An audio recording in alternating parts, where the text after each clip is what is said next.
अध्याय 731 पहला कदम उठाना।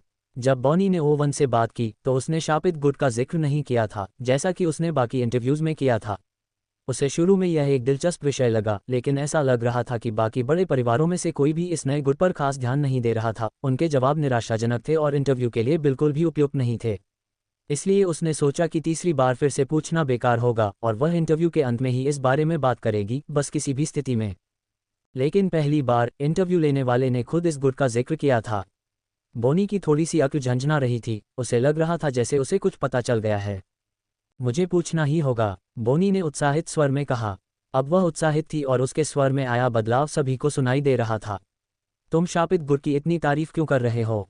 उनका नाम हाल ही में फैला है और मैंने ये भी देखा है कि उन्होंने ग्रेलिश परिवार के इलाके के पास से अपना गृह अन्वेषण अभियान शुरू किया है। अगर तुम सचमुच उनके बारे में इतना अच्छा सोचते हो तो क्या तुम्हारे लिए बेहतर नहीं होता कि या तो तुम उन्हें पहले ही खत्म कर देते या उन्हें अपने अधीन करने की कोशिश करते? इंटरव्यू के दौरान ओवन ने पूरे समय अपना धातु का पंखा मुंह पर रखा हुआ था। वह अक्सर दूसरों से बात करते समय इसी तरह बोलता था, लेकिन उसने उसे उतारकर अपनी गोद में रखने का फैसला किया। जब वह आखिरकार उसका चेहरा देख पाई तो उसने देखा कि ओवन वाकई कितना जवान लग रहा था और उसकी मुस्कान कितनी प्यारी थी। एक पल के लिए तो वह पूरी तरह भूल ही गई कि वह भी उन लोगों में से एक था जो दूसरों के साथ लीडर टेबल पर बैठे थे। बाकी लोग काफ़ी बूढ़े थे और समझदार लग रहे थे, लेकिन ओवन, उसका दिमाग किसी धोखेबाज भेष बदले हुए लोमड़ी जैसा लग रहा था। आप शापित परिवार के बारे में कितना जानते हैं? ओवन ने अंततः पूछा। ज़्यादा कुछ नहीं, बस वही जो हमने अभी आपको बताया। तो फिर मैं आपको एक बात बता दूं, मुझे लगता है कि इस दुनिया में ऐसे लोग हैं जो जन्मजात नेता होते हैं।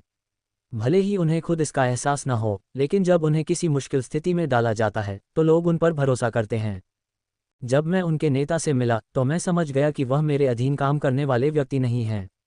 और अगर आपका मूल्यांकन मेरे जैसा है तो मुझे पता था कि उनका दुश्मन बनने के बजाय उनके साथ काम करना ज़्यादा फायदेमंद होगा। ग्रेलिश परिवार की बात सुनकर बोनी थोड़ा हैरान रह गया। 4 बड़ी शक्तियों में से कई लोग ग्रेलिश की क्षमता को सबसे मजबूत मानते थे, लेकिन एक बात हमेशा उन्हें रोकती रही। वह ये कि उनकी क्षमता उस पृथ्वी की क्षमता के सामने कारगर नहीं थी जिस पर सेना का एकाधिकार था। उसके आश्चर्य का कारण यह था कि संभवतः उनका नेता शापित परिवार के नेता के साथ बराबरी का व्यवहार कर रहा था, और ऐसा लग रहा था कि वे दोनों व्यक्तिगत रूप से मिले थे।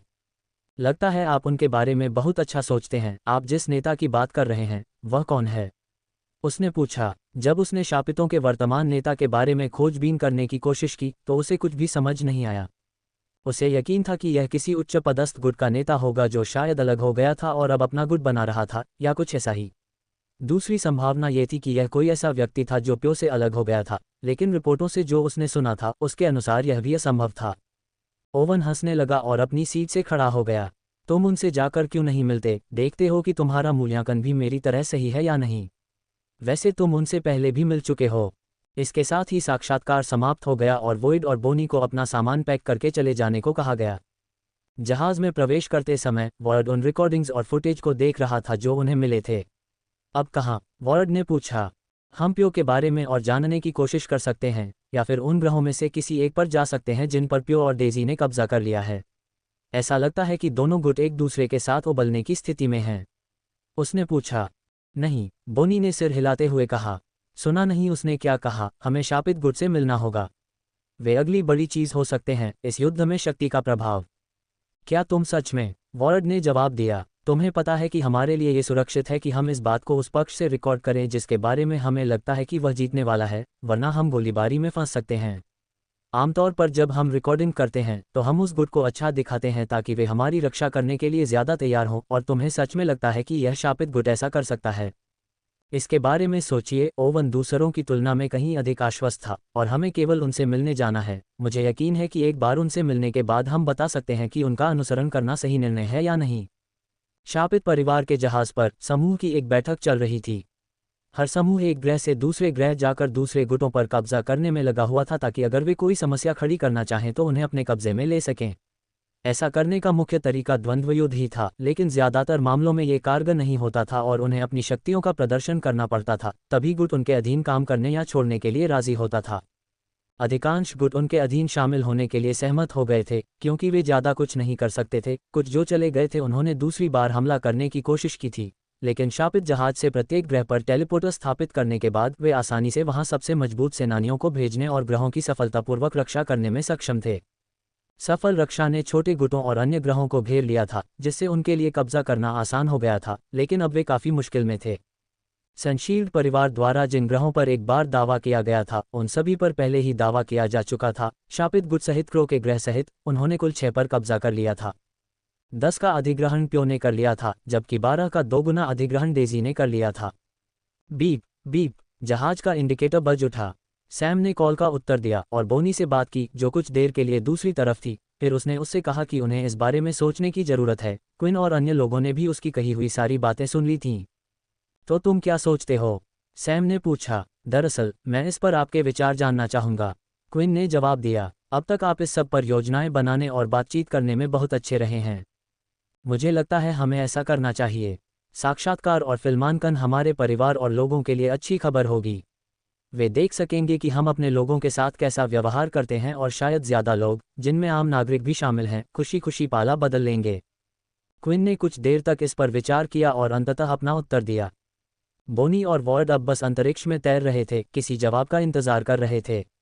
वे कोई मंजिल तय नहीं करना चाहते थे क्योंकि उन्हें पता था कि वे बिल्कुल विपरीत दिशा में जा रहे होंगे। तभी उन्हें सैम का जवाब मिला। जब कॉल समाप्त हुई तो उसके चेहरे पर एक अजीब सा भाव था जिसे वॉर्ड समझ नहीं पाया। तुम हमेशा की तरह खुशी से उछल क्यों नहीं रहे हो? वॉर्ड ने पूछा। हमें वो इंटरव्यू मिल गया जो तुम चाहते थे, है ना? हाँ, लेकिन तुमने सुना नहीं, बोनी ने जवाब दिया। वे कुटुमा ग्रह पर इंटरव्यू करना चाहते हैं। फिर उसने एक बटन दबाया जिससे 20 ग्रह क्षेत्र का नक्शा सामने आ गया। हर ग्रह रंग समन्वित था, कुछ ऐसा जो उसने खुद तय किया था। एक अलग रंग दर्शाता था कि कौन सा ग्रह किस शक्ति का है। वॉर्ड ने कुछ देर देखा और आखिरकार उसे ग्रह का नाम दिखा, जो सफ़ेद रंग का था। सफ़ेद क्या था? रुको, क्या वे प्यो के स्वामित्व वाले किसी ग्रह पर इंटरव्यू करना चाहते हैं? बोनी ने सिर हिलाया। इसका मतलब है कि उन्होंने नए युग की शक्तियों से बाहर निकलने का पहला कदम उठाने का फैसला किया है। मुझे पता था कि यह कुछ रोमांचक होने वाला है, बोनी ने मुस्कुराते हुए कहा। अरे, क्या तुमने बोनी की नवीनतम रिपोर्ट देखी? ब्री परिवार वाला क्या है? नहीं, वो वाला नहीं, बेवकूफ़। तूने उसे कैसे मिस कर दिया? मैं ग्रेलिश परिवार वाले की बात कर रहा हूँ। एक नया उपयोगकर्ता चैट में प्रवेश कर गया है। मैं इसे देखने का इंतजार कर रहा था। हर किसी के पास हर समय इन चीज़ों की जांच करने के लिए कोई जीवन नहीं है, आप जानते हैं। हम गृहयुद्ध के बीच में हैं, हम गैर लड़ाकों को चीज़ों पर नियंत्रण रखना होगा। खैर, मूलतः उन्होंने कहा था कि यह शापित गुट ही वह होगा जो बड़े टीम का हिस्सा बनेगा। आप सचमुच ऐसा मानते हैं? तो ओवन ने अपने उत्तर में ऐसा कोई नामहीन गुट क्यों दिया? एक नया उपयोगकर्ता चैट में प्रवेश कर गया है। शापित गुट, ये नाम थोड़ा अजीब है, लेकिन क्या ये तुम्हें किसी चीज़ की याद नहीं दिलाता? क्या तुम में से कोई पिछले साल इंटरबेस टूर्नामेंट में था? वहाँ एक बच्चा था जो खुद को शापित बच्चा कहता था। शापित बच्चा? चलो, क्या वह इससे बेहतर कुछ नहीं सोच सकता था? बिट्टो इससे ज़्यादा अच्छा नाम लगता है। ऐसे स्टेज नाम के साथ एंट्री करने के बारे में सोचकर और उद्घोषक को शापित बच्चा चिल्लाते हुए सुनकर मुझे इतनी घबराहट होती है कि मेरे अंडकोश दुखने लगते हैं। अगर यह सोचकर आपकी अंडकोश में दर्द होने लगे तो मुझे लगता है आपको डॉक्टर के पास जाना चाहिए। खैर, शापित बच्चे ने वाकई बहुत अच्छा प्रदर्शन किया था।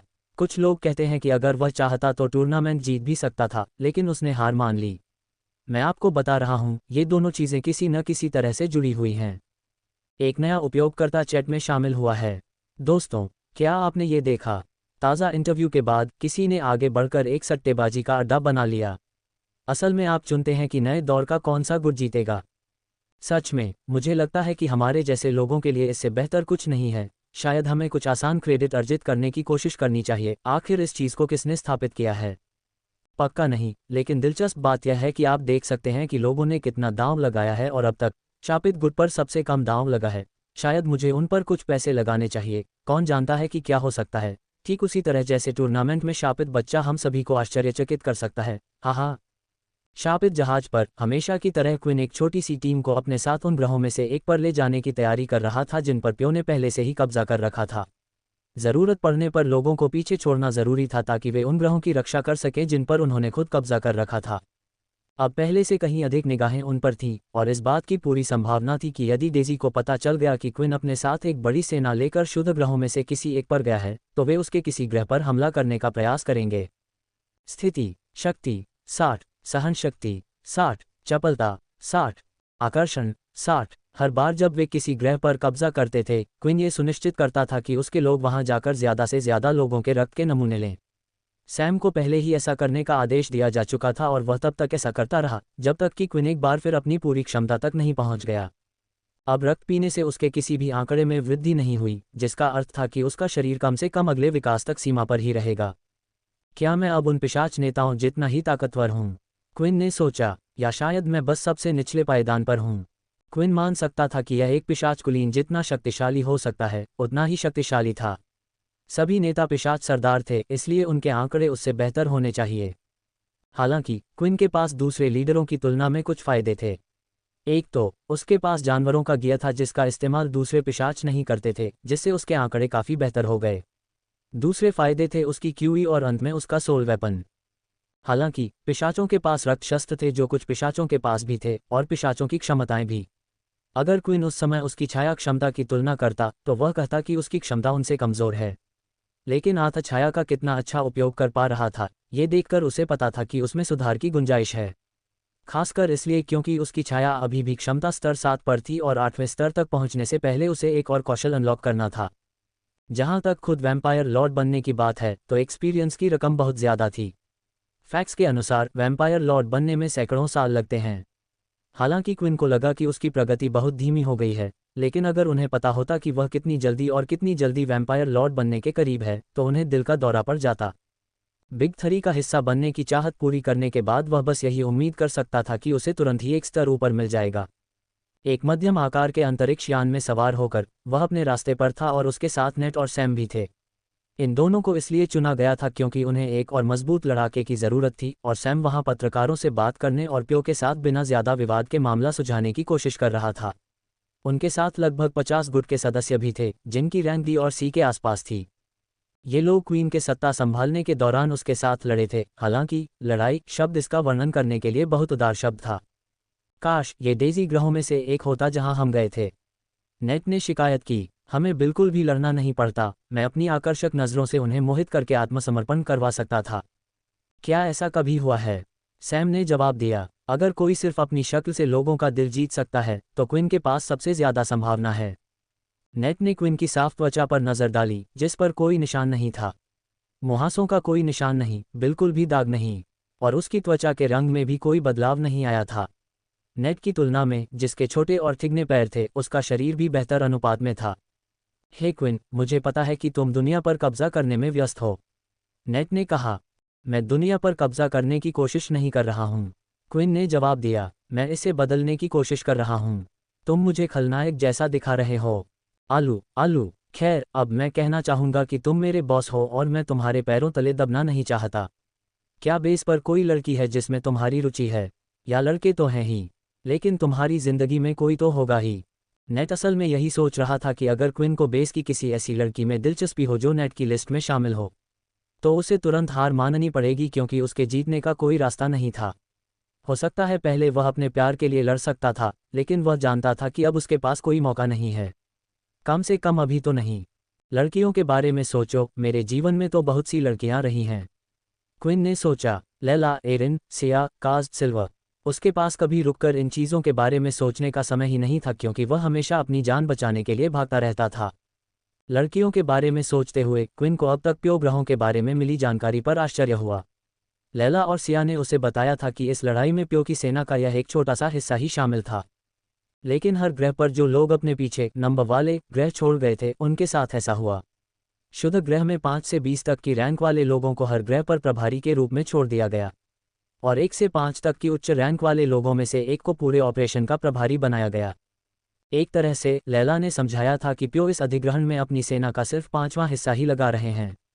उन्हें पूरा भरोसा था कि यह काफ़ी है और अब तक वे अच्छा काम कर रहे थे। इस अंदरूनी जानकारी के कारण ही उन्होंने सबसे पहले प्यो पर हमला करने का निर्णय लिया था, क्योंकि वे कुछ भी गड़बड़ नहीं करना चाहते थे। इसलिए क्विन ने व्यक्तिगत रूप से इसमें शामिल होने का निर्णय लिया था।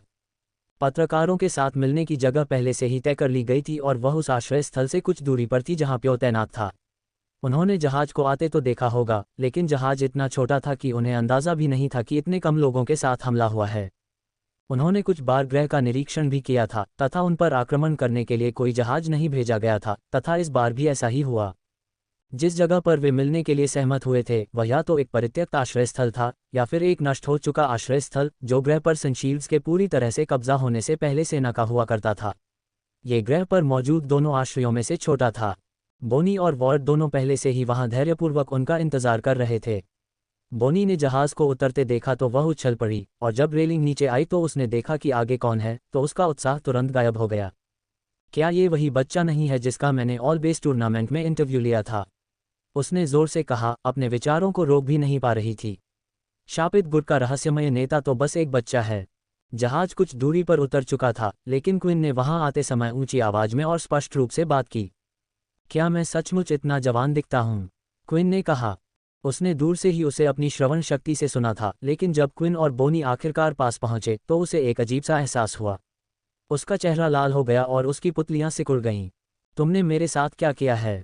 उसने पूछा। जब क्विन अंततः काफी करीब आ गया तो उसने उसे पकड़ लिया, उसे आगे खींचा और अपने नर्म होंठ उसके होंठों से चिपका दिए। क्या हो रहा है? नेड चिल्लाया। बोनी को समझ नहीं आ रहा था कि क्या हो रहा है, बस सहज ज्ञान के आधार पर काम कर रही थी। उसके होंठ अभी भी लड़के के होंठों से सटे हुए थे और अचानक उसके शरीर में जो अजीब सा एहसास था वह गायब हो गया। वॉर्ड, जो किनारे पर खड़ा था, अपना मुंह खोले हुए था और उसने अपना कैमरा भी आगे बढ़ाया हुआ था। बाकी लोगों को इस बात का अंदाज़ा नहीं था कि वॉर्ड और बॉनी ने अपनी पहली मुलाकात को सरप्राइज के तौर पर लाइव स्ट्रीम करने का फैसला किया था और सबने ये सब होते हुए देखा था। क्विन तो प्रसिद्ध हो ही गया था, क्योंकि सभी ईर्ष्यालु लड़के जो बोनी के कट्टर प्रशंसक थे अपने मन में उसकी छवि को जला रहे थे। एक यूजर ने टिप्पणी की, क्या हुआ, वह ऐसा कैसे कर सकता है? क्या ये सिर्फ मैं ही था, या ऐसा लग रहा था कि बोनी ही वह थी जिसने उधार दिया था? तुम पागल हो क्या? वह उस धुंधराले बालों वाले कमीने के पीछे क्यों गई? ये स्पष्ट रूप से उसकी योग्यता या कुछ और था। उनमें से एक, जिनके सिर ईर्ष्या से भरे हुए थे, नेड था। कैसे कोई इतना भाग्यशाली हो सकता है? अगर आप अच्छे दिखते हैं तो क्या ये वास्तव में इतना आसान है कि आप बस रुकें और इस तरह से चुंबन प्राप्त करें? क्विन के लिए भी आगे की हरकतें अप्रत्याशित थीं। उसने एक कदम पीछे हटकर अपना मुंह पोंछा था। जब उसने उसे आगे खींचा तो उसे पता था कि उसके इरादों में कोई बुराई नहीं है, लेकिन उसने कभी उम्मीद नहीं की थी कि ऐसा कुछ होगा। क्या यह मेरा पहला चुंबन था? क्विन अपने स्कूल में एकांतप्रिय सन्यासी था, उसने पहले कभी ऐसा अनुभव नहीं किया था। शायद अभी अपने आकर्षण को परखना ठीक नहीं था, क्विन ने सोचा। हाल ही में क्विन ने अपने आकर्षण कौशल का ज्यादा नियंत्रण से इस्तेमाल करना सीखा था। ऐसा तब हुआ जब उसके आंकड़े 60 के स्तर पर पहुंच गए थे। अब तक वह अपने कौशलों का इस्तेमाल करते समय सिस्टम पर निर्भर था। इसकी समस्या ये थी कि यह उसे या तो कौशलों का इस्तेमाल करने देता था या नहीं। छाया क्षमता की भी यही समस्या थी और यही वजह थी कि वह सैम को ये ज्ञान नहीं दे पा रहा था। फैक्स की बदौलत क्विन अपने कुछ पिशाच कौशलों का ज्यादा नियंत्रित तरीके से इस्तेमाल करने का अभ्यास कर रहा था। एकमात्र समस्या ये थी कि अपने आकर्षण कौशल का इस्तेमाल अपने प्रभाव के अलावा किसी और माध्यम से करने पर वह अवांछित ध्यान आकर्षित कर लेता था। अब वह अपने आकर्षण कौशल को इस तरह केंद्रित कर पा रहा था कि वह केवल एक ही व्यक्ति की ओर निर्देशित हो। उसने कई परीक्षण किए थे और कुछ बातें पता चली थीं। आकर्षण का प्रभाव मनुष्यों पर पिशाचों की तुलना में कहीं ज्यादा आसानी से पड़ता है। फैक्स ने समझाया था कि यह प्राकृतिक विकास है, पिशाचों के लिए अपना भोजन आसानी से प्राप्त करने का एक तरीका।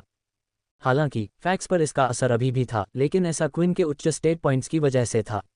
हालांकि परीक्षणों से उसे यह भी पता चला कि जितना ज्यादा कोई इसके संपर्क में रहेगा, हर बार उस पर इसका असर उतना ही कम होगा। जाहिर है, आकर्षण स्टेट से जुड़े सभी कौशलों के साथ भी यही स्थिति थी।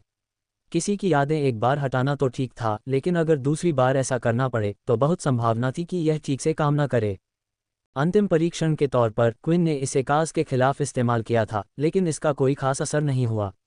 पिशाच शूरवीर अक्सर दूसरे सरदारों के आसपास रहते थे, इसलिए शायद वे इसके खिलाफ प्रशिक्षण ले रहे थे या उन्होंने इसके प्रति किसी तरह का प्रतिरोध विकसित कर लिया था।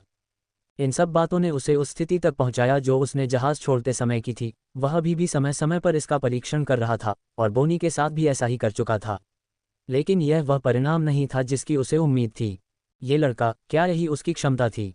अब मुझे कुछ भी महसूस क्यों नहीं हो रहा? बॉनी ने सोचा। लेकिन यह उसकी क्षमता तो नहीं हो सकती। मुझे पूरा यकीन है ये बच्चा वही है जो उस इंटर-बेस टूर्नामेंट में अनोखी छाया क्षमता के साथ था। जो कुछ हुआ उसे भूलने और अनदेखा करने की कोशिश करते हुए बोनी ने उस जहाज की ओर देखा जिसमें वे आए थे और पाया कि क्विन अपने साथ केवल 50 सदस्यों को ही लाया था। मुझे लगा कि वे यहाँ आकर हमें बुला रहे हैं क्योंकि वे सबको एक घोषणा करना चाहते थे। हमें शापित गुट की ताकत दिखाना चाहते थे। क्या मैंने उनका अंदाज़ा ज़्यादा लगा लिया था? आपसे दोबारा मिलकर अच्छा लगा। बोनी ने इस बार हाथ मिलाने के लिए हाथ बढ़ाते हुए कहा। हाँ हाँ, क्विन ने जवाब दिया, उसे वापस हिलाते हुए। जो लोग लगातार स्ट्रीम देख रहे थे उन्हें इन शब्दों के सेट से गलत धारणा मिली। फिर मिलेंगे तो ये दोनों एक आइटम हैं। इसमें कोई आश्चर्य नहीं कि उसने उसे इस तरह गले लगा लिया। नहीं, मैं तुमसे कह रहा हूँ, उसने उसे किसी मानसिक नियंत्रण की चाल में डाल रखा है या कुछ और। मैं तुमसे कह रहा हूँ, मुझ पर विश्वास करो। गुट के सदस्यों को जहाज से उतार लिया गया था और वे आराम से बातचीत करते हुए तैयारी कर रहे थे। वे डरे हुए नहीं लग रहे थे, मानो उन्होंने पहले भी कई बार ऐसा किया हो। बोनी ने क्विन से कुछ सवाल पूछे थे, लेकिन उसके जवाब कम से कम कहने को तो दिलचस्प नहीं थे। वह पूछती कि क्या उसके और ओवन के बीच कोई रिश्ता है, और वह जवाब देता, ज्यादा नहीं। फिर जब उसने डेजी और प्यो के बारे में पूछा तो क्विन को वास्तव में समझ नहीं आया कि क्या कहना है। उसने सारा शोध कार्य सैम पर छोड़ दिया और कहा कि यदि उनके पास इसके बारे में कोई प्रश्न हो तो वे उससे पूछें। अंत में उसने क्विन से कोई भी प्रश्न पूछना छोड़ दिया था और उसे ऐसा लगने लगा था कि यह सब उसके लिए बहुत बड़ी निराशा थी। ओवन, ये वही आदमी है जिसके बारे में तुमने कहा था कि वह एक स्वाभाविक नेता है। ऐसा व्यक्ति जिसे तुमने अपने ही स्तर पर देखा था। मुझे यकीन नहीं हो रहा। ये सब लोग उसका अनुसरण कैसे कर सकते हैं? आखिर उसे इतने सारे ग्रह कैसे मिले? ये सोचकर बॉनी ने खुद को आगे बढ़ाने की कोशिश की। पर्दे के पीछे कोई न कोई तो जरूर होगा जो सब कुछ चला रहा होगा। यह अंदाज़ा लगाने की कोशिश करते हुए कि शापित गुट को कोई और भी चला रहा होगा, उसने अपने साथ लाए गए सभी गुट सदस्यों का साक्षात्कार लेने का फैसला किया। युवा बॉस, एक सदस्य ने जवाब दिया। जाहिर है, हमें उसके यहाँ होने पर चिंता करने की कोई ज़रूरत नहीं है। वह इस जगह पर भी उसी तरह कब्जा कर लेगा जैसे उसने बाकी सभी ग्रहों पर किया है। और साक्षात्कार और प्रश्न जारी रहे। जब हमने उसे पहली बार देखा था तब हमने भी यही सोचा था। मुझे लगता है कि जब सनशील्ड्स ने हमारे एक ग्रह पर हमला किया तो उसके बारे में मेरी राय बदल गई। मुझे लगता है कि उसने अकेले ही उनकी आधी सेना को खत्म कर दिया था। हाँ, जिस आदमी से तुमने पहले बात की थी उसने सच कहा था। हमने उसे एक और गुट के साथ फिर से ऐसा करते देखा। वे झुकने को तैयार हो गए थे और फिर अचानक हमें धरती से जाने नहीं दिया। उनके सभी सदस्यों ने हम 50 को घेर लिया था, लेकिन क्विन और सिल ने उन सब का सामना किया। हम में से किसी को भी उंगली उठाने की ज़रूरत नहीं पड़ी। अगर मुझे क्विन के बारे में कुछ कहना हो तो वो ये कि वो वाकई ताकतवर है, लेकिन मुझसे बस थोड़ा सा ही बेहतर है। और हाँ, मुझे ये भी कहना होगा कि उसका व्यक्तित्व बहुत बुरा है। उस लड़के पर भरोसा नहीं किया जा सकता, वो तो बिल्कुल प्लेबॉय है। एक बार मैंने 5 अलग अलग लड़कियों को उसके कमरे में जाते देखा था। नेट ने जवाब दिया। सदस्यों से बातचीत के बाद बॉनी अब सोच में पड़ गई थी कि क्या सोचे। उन्होंने जो कुछ बताया था उसमें से कुछ बातें लगभग असंभव लग रही थीं। और अब तो सनशील्ड्स के हमले से बचाव के बारे में भी नई जानकारी मिल गई थी। यह इतना बर्बर लग रहा था कि वह सोच रही थी कि क्या वे सिर्फ रिपोर्ट में अच्छा दिखने के लिए ये सब बना रहे हैं। अंततः उसने उस व्यक्ति से संपर्क करने का निर्णय लिया जो अब तक हर मामले में समझदार लग रहा था, सैम। लगता है सदस्य किसी लड़ाई के लिए तैयार हो रहे हैं, बॉनी ने कहा। लेकिन इतने कम लोगों के साथ आप इस ग्रह पर कब्जा करने की उम्मीद कैसे कर सकते हैं? मुझे पता है कि यह मुख्य ग्रह नहीं है जिस पर प्यो का कब्जा है, लेकिन फिर भी उनके पास लोगों से भरा एक पूरा आश्रय है। इनमें से कुछ लोगों को लगता है कि आज आप लड़ाई कर सकते हैं। ऐसा इसलिए क्योंकि हो सकता है कि वे हों, सैम ने जवाब दिया। हमें हमेशा किसी भी चीज़ के लिए तैयार रहना पड़ता है। आपको क्या लगता है हम अभी तक क्यों नहीं चले? वह सोच रही थी कि जहाज परित्यक्त आश्रय स्थल पर क्यों उतरा था और उन्होंने अभी तक एक दूसरे से बातचीत करने के अलावा कुछ नहीं किया था।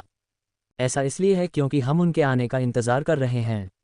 अब तक तो उन्हें पता चल गया होगा कि हमारा जहाज अभी रवाना नहीं हुआ है और वे जांच कर रहे होंगे। तभी दूर से गाड़ियों की आवाज़ सुनाई दी। सैम ने पलटकर देखा तो क्विन समेत सभी लोग तैयार हो रहे थे। बेहतर होगा कि आप अपने कैमरे से सब कुछ फिल्मा लें, क्योंकि आप एक भी चीज़ मिस नहीं करना चाहेंगे। हाल ही में क्विन लैला यासिया से संपर्क नहीं कर पा रहा था। वह थोड़ा चिंतित था, लेकिन पिछली बार जब उन्होंने बात की थी और उसे जानकारी दी थी तो दोनों की हालत ठीक लग रही थी। उसे पता नहीं क्यों, लेकिन जब भी वह उन दोनों लड़कियों के बारे में सोचता तो हमेशा चिंतित रहता था। शायद ऐसा इसलिए था क्योंकि वह प्यो के बारे में ज़्यादा नहीं जानता था, या शायद मामला कुछ और था। इसका मतलब ये था कि प्यो के सभी ग्रहों में से क्विन को बिल्कुल भी अंदाज़ा नहीं था कि दोनों लड़कियां किस ग्रह पर हैं। हालांकि अगर वे इसी ग्रह पर होती तो उसे उन्हें महसूस कर लेना चाहिए था, लेकिन वह कई बार यह भी जानता था कि पिशाच के खून के बंधन वाली अनुभूति पर भरोसा करना हमेशा सही नहीं होता। जब वह ब्लेड परिवार के द्वीप पर था तब एक अजीबोगरीब व्यवधान के कारण ये ठीक से काम नहीं कर पाया, वरना वह पीटर को बहुत पहले ही ढूंढ लेता। समूह आश्रय से बाहर निकला। ग्रह की सतह ज्यादातर धूसर बजरी से ढकी हुई दिख रही थी और हर जगह लाल पत्थर बिखरे हुए थे। ये दिखाने के लिए कि वे ज्यादा डरावने नहीं हैं, वे अपने साथ सिर्फ 10 आदमी और पत्रकार लाए थे। क्या वे ठीक हो जाएंगे? क्विन ने पूछा। उसने उम्मीद की थी कि रिपोर्टर पीछे, शायद बाकियों से पीछे, बैठेंगे, लेकिन वे आगे की पंक्ति में थे, नेट और सैम के ठीक बगल में। क्विन को पता नहीं कब, लेकिन उसने देखा कि बोनी और वॉइड जो कपड़े पहने हुए थे, वे पहले की तुलना में बदल गए थे। शून्य करते समय अपने कैमरे को उसकी ओर इशारा कर रहा था और वह उसके सामने खड़ी थी। उन दोनों ने राजा स्तरीय जानवर गियर पहना हुआ था। मुझे यकीन है कि उन्हें पता है कि वे क्या कर रहे हैं, सैम ने जवाब दिया। वे इतने लंबे समय तक किसी तरह जिंदा रहे, है ना? और उन्हें किसी तरह अपना हथियार तो जुटाना ही था। फिर भी चिंता में क्विन ने उन दोनों के पास जाने का फैसला किया। उसने दोनों के कंधों पर हाथ रखा। हम यहाँ लड़ने की योजना नहीं बना रहे हैं, लेकिन हालात मुश्किल हो सकते हैं, मेरे पास ही रहो। और क्विन फिर से चला गया। ये थोड़ा अजीब था, वॉर्ड ने कहा। जब वह हालात बिगड़ने की बात कर रहा था तो मुझे लगा कि वह हमें भाग जाने को कहेगा। कोई थोड़ा ज्यादा आत्मविश्वासी और घमंडी है। इसके तुरंत बाद नेट भी उन दोनों के पास पहुंच गया। यदि लड़ाई छिड़ जाए और तुम जीवित रहना चाहते हो तो मेरे पीछे आ जाओ, मैं वादा करता हूं कि मैं तुम्हें कुछ भी नहीं छूने दूंगा। मेरे बारे में क्या? वॉर्ड ने पूछा, ये देखते हुए कि नेट केवल बोनी को देख रहा था। मेरा शरीर केवल एक ही व्यक्ति की रक्षा कर सकता है, कभी कभी हमें बलिदान देना पड़ता है। नेट ने उसे अंगूठा दिखाते हुए सिर हिलाया और वह भी चला गया। मुझे सीखना होगा कि वह ये कैसे करता है। शायद अगर मैं कुछ समय के लिए उसकी नकल करूं तो मैं एक दो चीजें सीख लूंगा। नेट ने सोचा। ये लोग अजीब हैं, वॉइड ने कहा। लेकिन बोनी ने कोई टिप्पणी नहीं की, बल्कि वह सब कुछ देखती रही। एक बड़ा सा चौकोर सा 6 पहियों वाला वाहन जो बगल वाली जीपों जितना बड़ा था, आश्रय स्थल की ओर जा रहा था। ऐसा नहीं लग रहा था कि उस वाहन पर कोई हथियार रखा है, बल्कि उसे परिवहन के लिए बनाया गया था। अनुमान लगाए कि वह चीज़ कितने लोगों को ले जा सकती है? क्विन ने पूछा। मैं कहूंगा कि 500, लेकिन आपको चिंता करने की जरूरत नहीं है। मुझे संदेह है कि वे हमसे निपटने के लिए 100 से अधिक लोगों को भेजेंगे, सैम ने जवाब दिया। आखिरकार बड़ी गाड़ी रुक गई। बगल में खड़ी 2 जीपों में 4-4 लोगों के समूह थे, हर एक पशु सामग्री से लदा हुआ था। और फिर आखिरकार बड़ी गाड़ी का दरवाज़ा खुल गया और ज़मीन पर गिर गया। जैसा कि सैम ने अनुमान लगाया था, ऐसा लग रहा था कि वे अपने साथ लगभग 100 लोगों का समूह लेकर आए थे।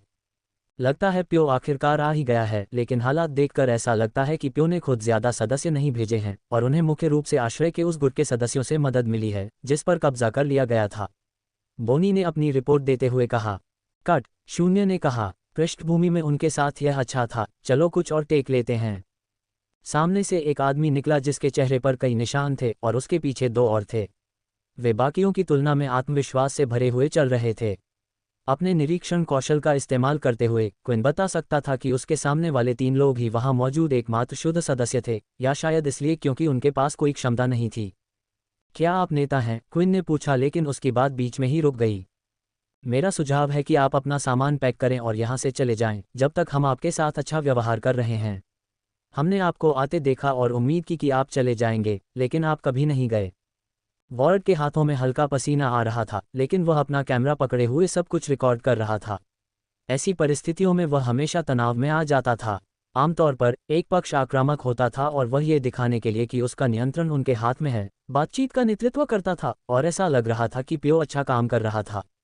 वह ये भी सोच रहा था कि क्विन कब उन बाकी लोगों को बुलाएगा जो परित्यक्त आश्रय के अंदर रह गए थे। हम शापित गुट से हैं और यहाँ एक मुलाकात का अनुरोध करने आए हैं, सैम ने कहा। आप अंदाज़ा लगा सकते हैं कि हम यहाँ क्यों हैं, इसलिए अगर आप आक्रामक होना चाहते हैं तो हम भी हो सकते हैं, लेकिन अगर आप इस स्थिति से इस तरह निपटना चाहते हैं कि कम से कम लोग मरें, तो ये भी आप पर निर्भर है। शापित गुट। वह आदमी हंसने लगा। तुम लोगों ने सचमुच यहाँ आने का फैसला किया था। चलो बेहतर शॉट के लिए और करीब चलते हैं, वॉर्ड ने कहा, और अब वे उन 2 समूहों के पास खड़े हो गए जो 5 मीटर की दूरी पर खड़े थे। तो तुम इस ग्रह के नेता से मिलना चाहते हो ताकि औपचारिक द्वंद्व युद्ध का अनुरोध कर सको, दागदार चेहरे वाले आदमी ने कहा। लेकिन हम ऐसा क्यों करेंगे जब हम तुमसे यही निपट सकते हैं? मुझे लगता है कि हम थोड़े सम्मान के हकदार हैं। ये प्यो का मुख्य ग्रह तो नहीं है ना? सैम ने पूछा। और जब हम अपने नेता को भी यहाँ लाए हैं तो आप प्यो के सदस्य भी नहीं हैं, है ना? तो आपको हमारे साथ कोई सौदा करने का अधिकार ही नहीं होना चाहिए। उस पल जख्मी चेहरे वाले आदमी और उसके बगल में खड़े 2 आदमियों का व्यवहार बदल गया। अब उनमें मजाक करने वाले मूर्खों जैसा भाव नहीं था। तुम दोनों कैमरे के साथ हो, ये चीज़ लाइव नहीं है क्या? दागदार चेहरे वाले आदमी ने पूछा। नहीं, ये लाइव स्ट्रीम के तौर पर अच्छा नहीं चलेगा, संख्याएं काफ़ी कम थीं, इसलिए हमने इसे सिर्फ एक रिपोर्ट बनाने और बेहतर एंगल्स पाने का फैसला किया। हम आपको लाइव होने से पहले फुटेज भेज देंगे और जो भी आप प्रसारित नहीं करना चाहते उसे काट सकते हैं। हम दोनों पक्षों के साथ काम करना चाहते हैं, बोनी ने विनम्रता से जवाब दिया। अच्छा, क्योंकि मैं सोच रहा हूं कि तुम लोगों को ऐसी चीज़ के बारे में कैसे पता जो सिर्फ क्यों के अंदर ही गुप्त है। लगता है हमें कोई छोटा सा चूहा मिल गया है और बदकिस्मती से जो भी जानता है उसे मरना ही होगा। जख्मी चेहरे वाले आदमी ने फिर एक खंजर निकाला और सीधे बोनी की तरफ फेंक दिया। यह उसकी उम्मीद से कहीं ज्यादा तेज था और उसने कभी नहीं सोचा था कि उन दोनों को ही निशाना बनाया जाएगा। ऐसा उनके साथ पहले कभी नहीं हुआ था। हालांकि खंजर अभी आधा भी नहीं पहुंचा था कि क्विन ने उसे हवा में ही रोक लिया और पकड़ लिया। उसी समय नेट आया और बोनी के सामने मानव ढाल बन गया, लेकिन यह व्यर्थ था क्योंकि क्विन ने पहले ही खंजर पकड़ लिया था। क्या तुम सच में ऐसा करना चाहते हो? हमने तो बस इस ग्रह के प्रभारी व्यक्ति के पास लाए जाने के लिए कहा था।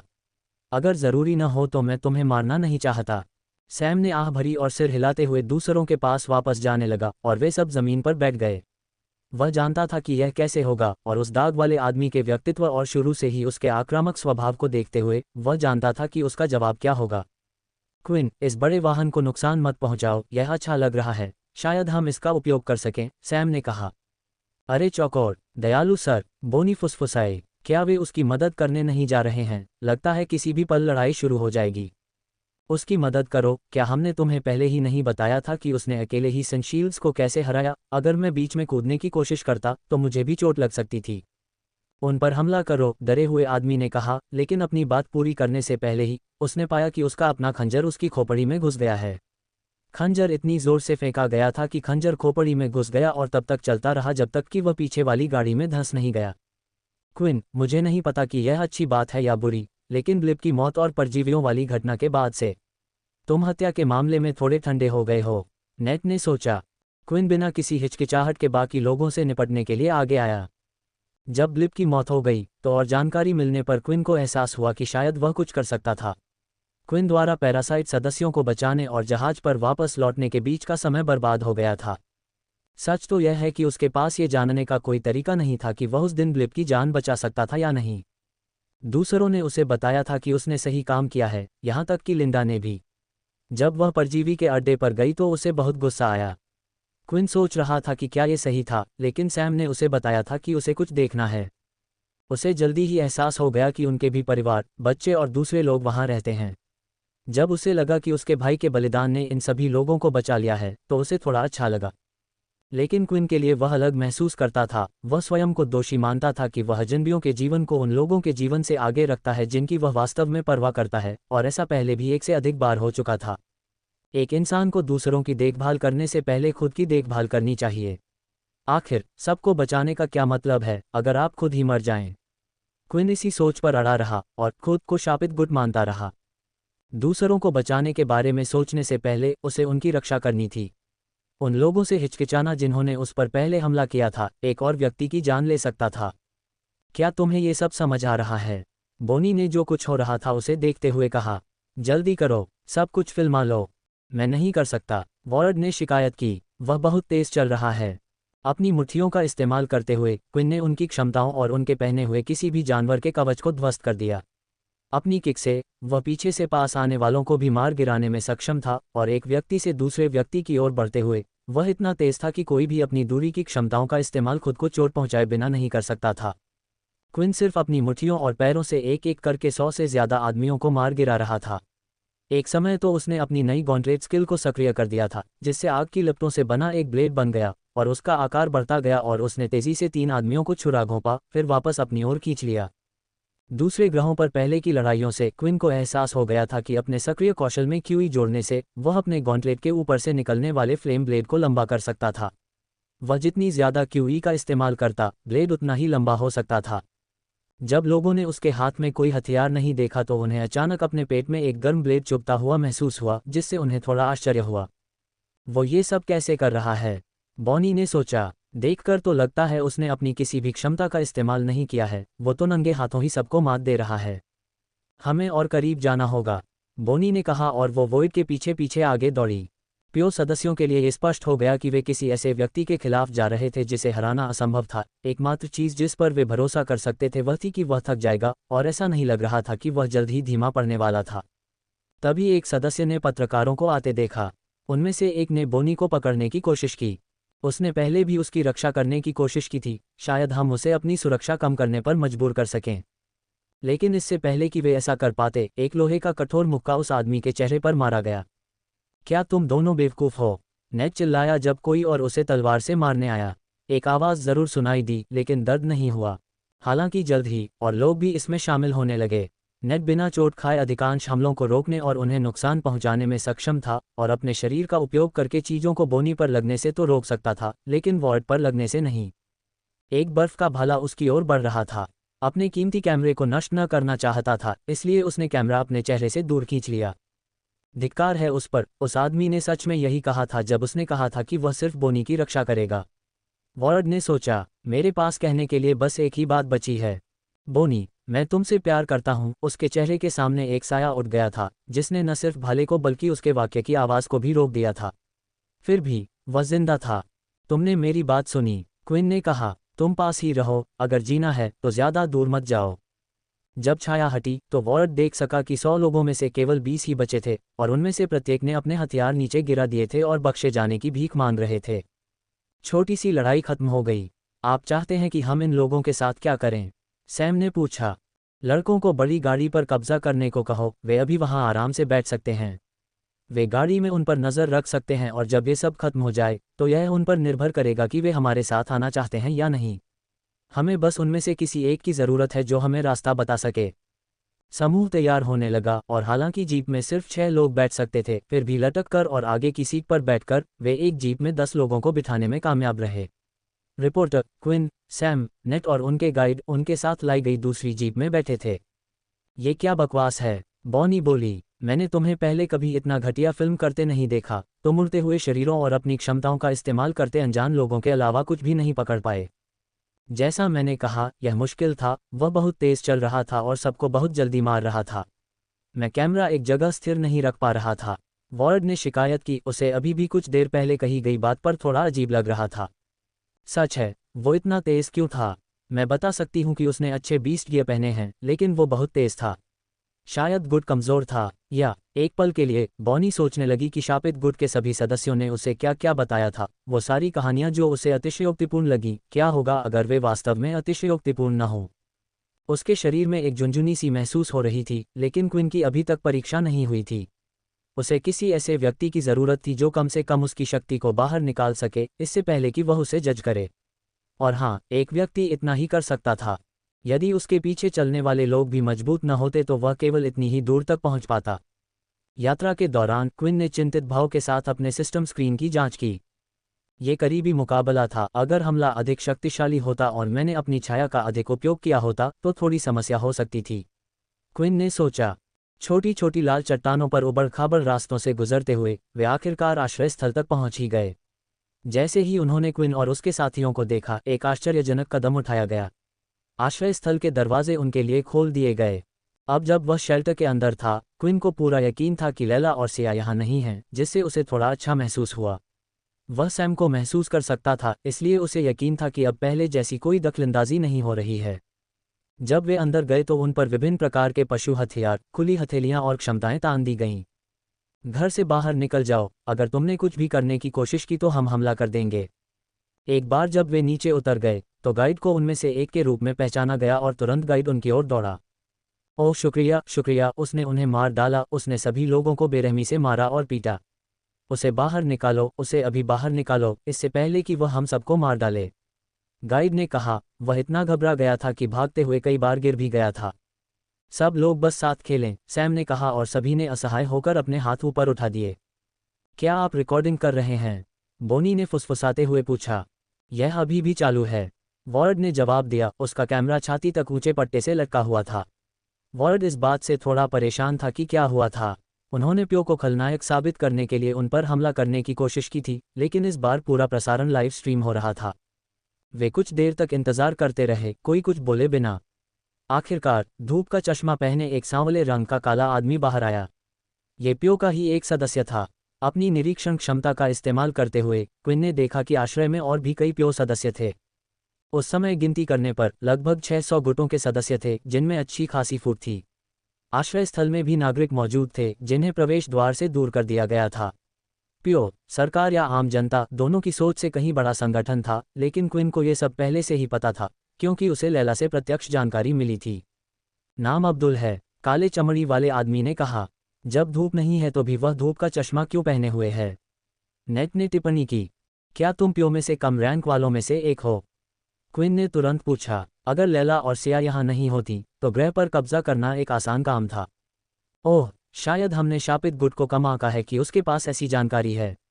अब्दुल ने कहा, अगर तुम इतना जानते हो तो अगर मैं तुम्हें बताऊं कि मैं 16वें नंबर पर हूं तो तुम्हें मेरी ताकत का अंदाज़ा हो जाना चाहिए।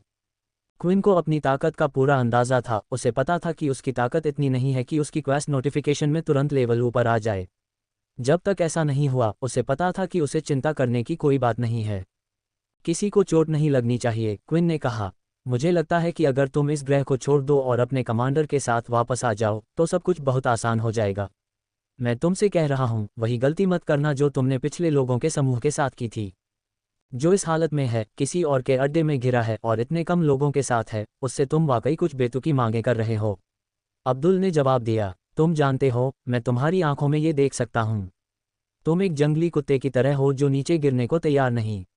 ये शर्म की बात है, क्योंकि मैं चाहता तो तुम्हें अपने अधीन काम करने देता, लेकिन मैं कह सकता हूं कि तुम ऐसा कभी नहीं होने दोगे। शायद तुम्हें समझाने की ज़रूरत है। अपने हाथों से संकेत देते हुए वे लोग क्विन के आसपास मौजूद लोगों को निशाना बनाते हुए आगे बढ़ने लगे।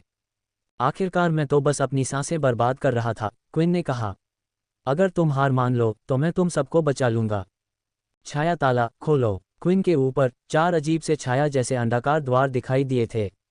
उनमें से 3 तो काफी बड़े थे, लेकिन चौथा द्वार सबसे बड़ा था। यह क्या क्षमता है? ऊपर आग लगाओ, अब्दुल ने आदेश दिया और गुट के अंगारों ने अपनी क्षमताओं को अजीब दिखने वाले छाया पोर्टलों में मारना शुरू कर दिया। स्वयं पोर्टलों से एक पंजा प्रकट हुआ था, दूसरे से एक रोएदार आकृति तथा अन्य पोर्टलों से और भी आकृतियां प्रकट हुई थीं। जानवर, हम पर जानवरों का हमला हो रहा है, वे चिल्लाए।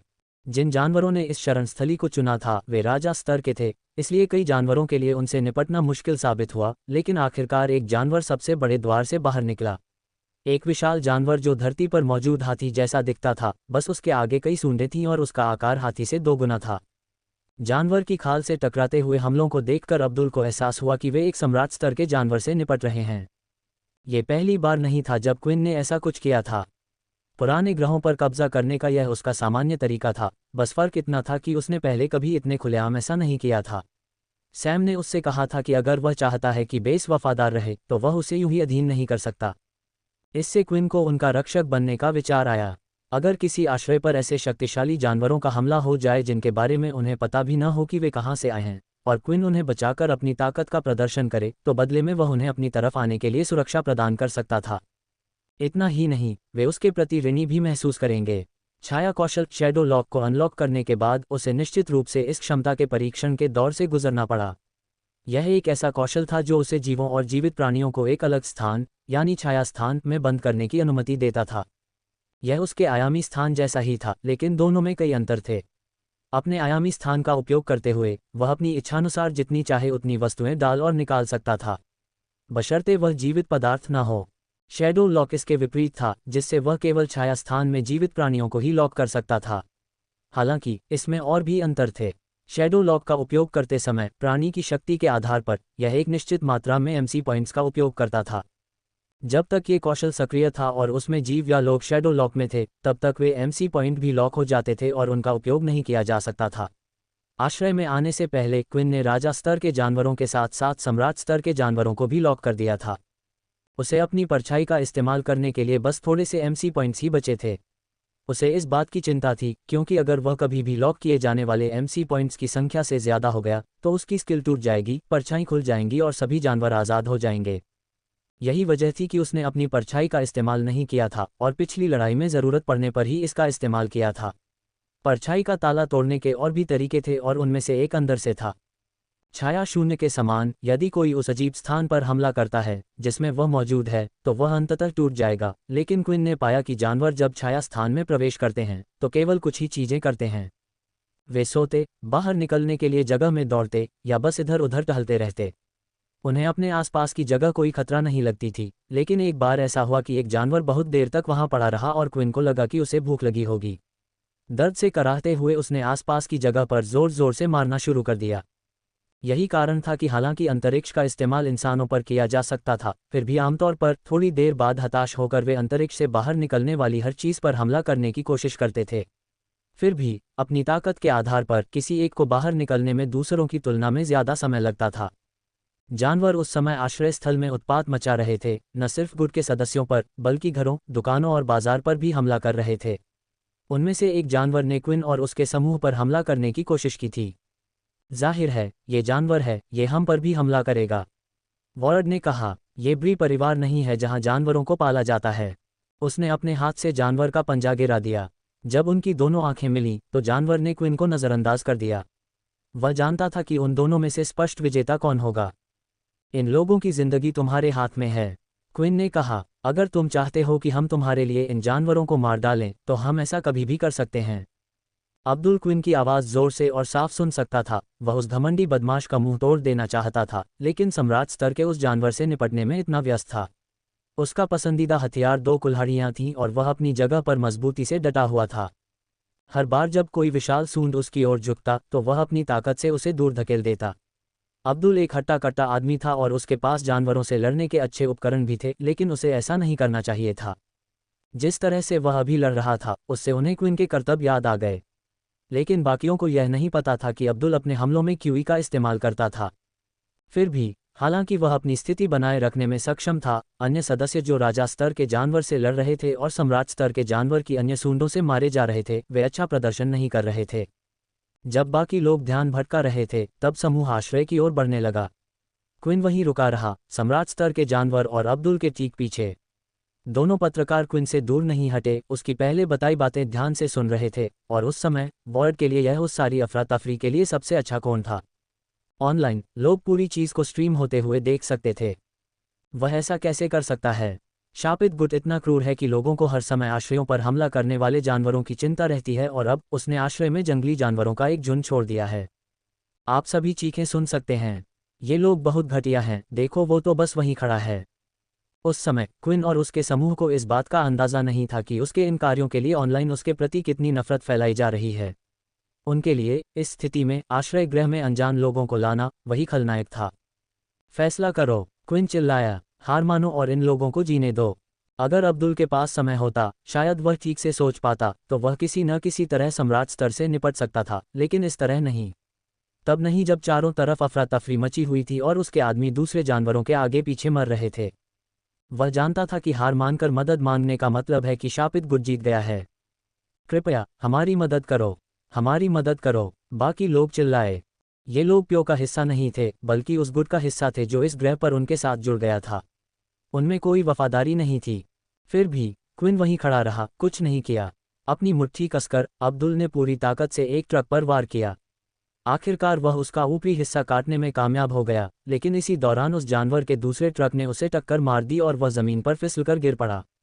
जानवरों के दर्द और शक्ति तथा उनकी लगातार चीखों को महसूस करते हुए उसने अपना निर्णय ले लिया था। हमारी मदद करो, कृपया इस पागलपन को रोको। तभी क्विन सम्राट स्तर के जानवर की टांगों के नीचे दौड़ा और अपने ज्वाला खंजरों को सक्रिय कर दिया, जिससे उसकी क्यूई चीख में संचार हो गया और वे लंबाई में बढ़कर पेट तक पहुंच गए और उसे भेद गए। वह दौड़ता रहा जबकि जानवर दर्द से चीख रहा था और अपने आगे के पैर उठा रहा था। बाकी लोग जो पहले जमीन पर क्विन को देख रहे थे और अब उन्हें समझ नहीं आ रहा था कि वह कहाँ है, और इससे पहले कि वे कुछ समझ पाते उन्होंने उसे हवा में उस विशाल राक्षस के सिर के ऊपर देख लिया। अपने शरीर को कई बार घुमाते हुए वह नीचे गिरा और सही समय पर उसने हथौड़े के वार की चालें पूरी कर लीं, साथ ही अपनी क्यूई शक्ति भी जोड़ दी। स्पिन की अतिरिक्त गति के साथ वह सामान्य से अधिक शक्तिशाली प्रहार करने में सक्षम हो गया। हाथी के सिर के ठीक ऊपर से प्रहार करने से उसका भारी शरीर जमीन पर गिर गया और क्विन भी हाथी के साथ फर्श पर गिर पड़ा। वह उसके सिर के ऊपर खड़ा रहा और वह वहीं मृत पड़ा रहा। अपने सामने सब कुछ घटित होते देख अब्दुल अब समझ गया था कि उनके पास कोई मौका नहीं है। क्विन द्वारा जानवरों को मारने के बाद अगर वह उस पर हमला भी कर देता तो भी क्विन किसी भी पल इस आश्रय पर कब्जा कर सकता था। हालांकि हमले और अचानक आए अजीब बल को देखकर अब्दुल सोच रहा था कि क्या क्विन क्यूई शक्ति का इस्तेमाल कर रहा था या नहीं। ये बात सिर्फ प्यो के उच्च पदस्थ सदस्यों को ही पता होनी चाहिए थी। सम्राट स्तर के जानवर को हराने के बाद क्विन को दूसरे राजा स्तर के जानवरों को भी मारने में ज्यादा समय नहीं लगा और आश्रय स्थल के चारों ओर चीख पुकार जल्द ही बंद हो गई। गुट के कई सदस्य क्विन के किए पर उससे नाराज थे और कुछ तो अपनी दबी हुई भावनाओं को उस पर उगलने ही वाले थे कि अब्दुल बीच में आ गया। वह जानता था कि यह सब व्यर्थ होगा। गुट के युवा सदस्य युवा मूर्ख थे जो इस बात को समझने में इतने जिद्दी थे कि उन्हें ये बात समझ ही नहीं आई। लड़ाई भले ही रुक गई हो, लेकिन वे अब एक ऐसी मुश्किल स्थिति में थे जिसमें वे पहले कभी नहीं थे। गुट के बचे हुए सदस्यों का क्या करें, जिनमें प्यो के सदस्य भी शामिल थे। जिन ग्रहों पर उन्होंने कब्जा कर लिया था उनका किसी अन्य बड़े गुट से कोई संबंध नहीं था, इसलिए एक बार जब उन्होंने उन्हें अपनी शक्ति दिखा दी और क्विन ने उन्हें बचा लिया तो उन्हें शापित गुट के अंतर्गत आने के लिए राजी करना आसान था। इस बार प्यो के किसी भी सदस्य को अपने साथ लेना खतरनाक था। वे अभी भी एक बड़ी ताकत थे और खुद से ज्यादा ताकतवर थे। इस बात की पूरी संभावना थी कि किसी भी समय क्विन को धोखा दिया जा सकता था। आखिरकार क्विन के साथ आए सभी लोग, जिनमें नेट और सैम भी शामिल थे, अपनी अपनी जगह पर लौट आए। ये देखकर बोनी सोच में पड़ गई कि लड़ाई के दौरान वे कहाँ चले गए थे। क्या सब ठीक हैं? क्विन ने पूछा। हाँ, नेट ने अपने कंधे को थोड़ा सा हिलाते हुए कहा, मानो उसमें दर्द हो रहा हो। हालांकि मुझे एक दो बार जरूर सहने पड़े, लेकिन मुझे लगता है कि जो मुझे नहीं मारता वो मुझे और मजबूत बनाता है। अब्दुल जो सुन रहा था उलझन में था और फिर उसे कुछ ख्याल आया। ऐसा नहीं हो सकता, उसने सोचा। उन दोनों के बीच लड़ाई बंद हो गई थी, लेकिन अब्दुल और अन्य वास्तव में बंदी नहीं बनाए गए थे। उनकी संख्या बहुत अधिक थी और क्विन और उसके समूह के लोग भी पर्याप्त नहीं थे कि वे ऐसा कर सकें, इसलिए अब्दुल के पास अभी भी आश्रय का नियंत्रण था। वह अभी तक वहां से निकल नहीं पा रहा था या प्यो के साथ वापस संवाद नहीं कर पा रहा था, कम से कम अभी के लिए तो। इसके बाद उन्होंने अपने आदमियों को उनके परिवारों की जांच करने का आदेश दिया और जब वे अपनी रिपोर्ट लेकर लौटे तो उनकी आंखें चौड़ी हो गईं। तुम, अब्दुल ने क्विन के पास आकर कहा, जो सैम के साथ आगे क्या करना है इस बारे में बातें कर रही थी। तुमने उन सब की रक्षा की, शुक्रिया। यही उसके मुंह से निकले शब्द थे। बोनी और वॉर्ड भ्रमित थे और लड़ाई खत्म होते ही स्ट्रीम बंद कर दिया था। कुछ सेकंड पहले ही ये दोनों दुश्मन थे और क्विन ने उन पर जानवरों की एक सेना छोड़ दी थी। वह उन्हें धन्यवाद क्यों दे रहा था? अभी भी कुछ लोग ऐसे हैं जो मर गए, क्विन ने कहा, लेकिन कम से कम जो लोग इसमें शामिल नहीं थे उन्हें कोई नुकसान नहीं पहुंचा। अब बोनी को अंदाजा होने लगा था कि लड़ाई के दौरान नेट और बाकियों ने क्या किया था। क्विन अब्दुल के आत्मसमर्पण का इंतजार कर रही थी, वहीं नेट और बाकियों ने शेल्टर के परिवारों को जानवरों के हमलों से बचाने के लिए जगह जगह चक्कर लगाए और साथ ही यह भी ध्यान रखा कि जानवरों को मारा न जाए। फिर भी तुम्हें ऐसा करने की जरूरत नहीं थी, अब्दुल ने जवाब दिया। शुक्रिया, मैं तुम्हें एक सलाह देता हूँ, तुमने उस जानवर को मारने के लिए जो इस्तेमाल किया था वो क्यूई ही था, है ना? क्विन कुछ पल के लिए चौंक गया, लेकिन फिर उसे एरिन और लियो की बताई बातें याद आईं। जब वे भाग रहे थे तब प्यो ने एक एजेंट भेजा था जो क्यूई का इस्तेमाल कर सकता था। उसकी जानकारी के अनुसार प्यो के सभी उच्च पदस्थ अधिकारी किसी न किसी तरह क्यूई का इस्तेमाल करना जानते थे। क्विन को जो बात समझ नहीं आई वह ये थी कि लियो ने उसे बताया था कि क्यूई को जानने वाले सभी लोग मर चुके हैं। एक संभावना थी कि लियो किसी तरह प्यो में शामिल था, लेकिन क्विन को शक था कि लियो उसे कुछ और बताएगा। मुझे नहीं पता कि तुम्हें ये किसने सिखाया या तुमने इसे स्वाभाविक रूप से सीखा है या नहीं, लेकिन यह एक चेतावनी है। तुम्हारी क्यूई मजबूत है, लेकिन अगर तुम अपने क्यूई स्तर के साथ शुद्ध नेताओं के खिलाफ लड़ो तो तुम हार जाओगे। इस समय तुम प्राथमिक चरण में हो, तुम्हारा नियंत्रण अच्छा है, इसलिए तुम्हें दूसरा चरण आसानी से सीख लेना चाहिए। लेकिन सभी नेता पहले से ही तीसरे चरण में हैं। अब्दुल की बातें सुनकर क्विन को बिल्कुल अंदाजा नहीं था कि वह क्या कह रहा है। जब लियो ने उसे क्यूई सिखाया था तो उसने उसे सिर्फ यही सिखाया था कि उसे कैसे महसूस किया जाए और अपने शरीर में कैसे घुमाया जाए। बाकी सब तो वह सीखते सीखते ही सीख गया था। वह सोच रहा था कि क्या लियो को भी क्यूई के इन चरणों के बारे में पता है और क्विन की तुलना में उसकी स्थिति कैसी है। क्विन अभी भी क्यूई का दैनिक ध्यान कर रहा था, लेकिन उसका आकार बहुत पहले ही बढ़ना बंद हो गया था। वह एक ठहराव पर था और लियो या किसी और से इसके बारे में और जानना अच्छा होता। आप क्यूई के किस चरण पर हैं? क्विन ने पूछा। अब्दुल ने उत्तर दिया, मैं अभी प्रथम चरण में हूँ, इसलिए यदि मैं तुम्हें सिखाना भी चाहूँ तो नहीं सिखा सकता। जबकि क्विन क्यूई के बारे में सोच रहा था और सोच रहा था कि वह खुद को बेहतर बनाने के लिए क्या कर सकता है, सैम और बाकी लोगों को एहसास हुआ कि कुछ और हुआ था जिसके बारे में वे अनजान थे। बोनी, ये सब देखो, वोइड ने लाइव स्ट्रीम के अंत में उसे वीडियो पर सभी टिप्पणियां दिखाते हुए कहा। समूह ने उन्हें पढ़ा और लगभग हर एक टिप्पणी क्विन की हरकतों की निंदा कर रही थी। लड़ाई खत्म होने के बाद लाइव स्ट्रीम बंद हो गया था और इन सब घटनाओं के चलते वॉर्ड और बाकी लोगों ने वे वीडियो अपलोड नहीं किए थे जिनमें प्यो ने कर्स्टगुड पर पहले हमला करने की कोशिश की थी। तुम्हें कुछ करना होगा, तुम्हें इसे अभी ठीक करना होगा, सैम ने चिंतित होकर कहा। मैंने सोचा था कि पत्रकारों के हमारे साथ आने से शापित गुड का अच्छा पक्ष सामने आएगा, लेकिन लगता है इससे हालात और बिगड़ गए हैं। चिंता मत करो, हम इसे ठीक कर सकते हैं, बोनी ने कहा। जल्दी ही उन दोनों ने हमले में बचे सभी लोगों से पूछताछ की और उन्हें समझाया कि कैसे शापित गुट के सदस्यों ने हमले के दौरान उन्हें जानवर से बचाया था। जब प्यो पहली बार आया और उन पर हमला करने की कोशिश की, तब के क्लिप भी संपादित किए गए थे और शापित गुट को यथासंभव अच्छा दिखाने के लिए बनाए गए थे। उन्होंने रिपोर्ट को ये दावा करते हुए समाप्त किया कि प्यो का ग्रह अब उनका है। हालांकि उन्हें अभी तक ये नहीं पता था कि अब्दुल और अन्य लोगों के साथ क्या करना है। अब्दुल ने ये स्पष्ट कर दिया था कि वह उनसे नहीं लड़ेगा और उन्हें उनकी इच्छानुसार कार्य करने की अनुमति देगा। जब वीडियो अपलोड किए गए तो बोनी ने सोचा कि उन्होंने नुकसान की मरम्मत कर दी है, लेकिन टिप्पणियों से ऐसा प्रतीत नहीं हुआ। क्या आप मजाक कर रहे हैं? जाहिर है कि शापित गुट ने अब अड्डे पर कब्जा कर लिया है और लोगों को ऐसा कहने के लिए मजबूर किया है। लेकिन वे झूठी रिपोर्ट क्यों बनाएंगे? क्या ये स्पष्ट नहीं है? हम सब ने इसे देखा है। उनके नेता और बोनी एक आइटम हैं, जाहिर है वे कुछ भी नकारात्मक रिपोर्ट नहीं करने जा रहे हैं। वह सही कह रहे हैं, मैंने भी वह वीडियो देखा था। बोनी उनके पास गई और उन्हें चूमा।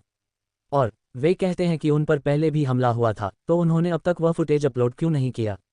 क्या उन पर सचमुच हमला हुआ था? मैंने उन सभी लोगों की चीखें और रोने की आवाज़ें सुनी, वे जानवरों से बहुत डर गए होंगे। क्या आपने देखा कि उसने मदद करने से पहले ही उस आदमी को भीख मांगने पर मजबूर कर दिया? जो भी हो, ये स्पष्ट है कि शापित लोग इसमें बुरे लोग हैं। संभवतः इसी कारण वे इतनी जल्दी उभरने में सक्षम हुए तथा उन्होंने ऐसी धूर्त रणनीति अपनाई। क्या वे सोचते हैं कि हम मूर्ख हैं, कि हम रिपोर्ट में जो भी कहा जाएगा उस पर विश्वास कर लेंगे? बोनी को दोष मत दो, या शापित गुट है, वे दुष्ट हैं जो इस तरह से चीज़ों को तोड़ मरोड़ रहे हैं। टिप्पणियां पहले से कहीं ज्यादा नकारात्मक थीं और ऐसा लग रहा था कि ये सब प्रसारण से पहले हुई घटना की वजह से हो रहा था। यहाँ तक कि बोनी और वॉर्ड की पत्रकार के रूप में प्रतिष्ठा भी प्रभावित हो रही थी। क्विन, सैम ने पुकारा, लेकिन उसे समझ नहीं आ रहा था कि क्या कहे। किसी और से ज्यादा क्विन ये सब उन लोगों के लिए कर रहा था जो टिप्पणी कर रहे थे।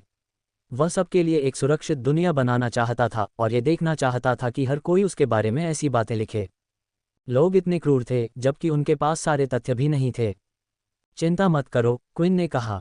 आखिरकार सब ठीक हो जाएगा। अगर बदलाव लाने के लिए मुझे खलनायक की भूमिका भी निभानी पड़े तो भी ठीक है। बॉनी एंड वॉर्ड की खबरें निश्चित रूप से काफ़ी लोकप्रिय थीं। वे जाने माने थे और प्रत्यक्ष जानकारी देने वाले एकमात्र पत्रकारों में से एक थे। हालांकि ये कुछ ऐसा था जिसे देखने का उद्देश्य नागरिकों और ब्रह्मांड में फैले विभिन्न आश्रयों में रहने वाले लोगों के लिए ज़्यादा था। बड़े गुटों और शक्तिशाली लोगों के पास जानकारी इकट्ठा करने के अपने अपने तरीके होते थे। हालांकि बातचीत जारी रहने के कारण इन गुटों के पास करने के लिए कम काम था और सामान्य से ज़्यादा लोग बोनी की रिपोर्ट पर नज़र रख रहे थे, क्योंकि वे ये देखने के लिए उत्सुक थे कि नए युग की शक्तियों के बीच क्या होता है। एक बड़े आश्रय के बाहर तरह तरह के फूलों से भरे खेत थे। हर भाग इंद्रधनुष की तरह एक अलग रंग का था। आश्रय के अंदर डेजी नामक समूह का मुख्य ठिकाना था। उन्होंने भी अभी अभी रिपोर्ट देखना समाप्त किया था। डेजी एक ऐसा गुट था जो ज़्यादातर महिलाओं से बना था और उनके मुख्य सम्मेलन कक्ष में उनके आधार पर हेलेन थी, जो अब एक लंबे गुलाबी पेस्टल हेयर स्टाइल को दिखाती थी। फिर उसके दो सबसे करीबी दोस्त भी थे जिन्होंने उसके साथ गुट शुरू किया था। आइवी, जो 2 मीटर लंबी, पेड़ जैसी पतली और हरे बालों वाली थी, और पीच, जो खुद आड़ू जितनी गोल थी। उसके गाल नारंगी और लाल गुलाबी थे। आइवी ने कहा, मुझे आश्चर्य है कि उस समय का वह समूह इतनी दूर तक पहुंच गया है, और उन्होंने तो आगे बढ़कर शुद्ध ग्रहों में से एक पर हमला भी कर दिया। नहीं, मैंने उस दिन उस लड़के की आंखों में ये सब देखा था, हेलेन ने जवाब दिया। मुझे पता था कि वह इतना परेशान करने वाला और पागल होगा कि ऐसा कुछ करेगा। उस लड़के के दिमाग में कुछ गड़बड़ है। वह आम नागरिकों के खिलाफ इस तरह जानवरों का इस्तेमाल कर सकता है। ठीक है, मुझे लगता है इससे हमें कुछ विकल्प मिलते हैं, पीच ने सुझाव दिया।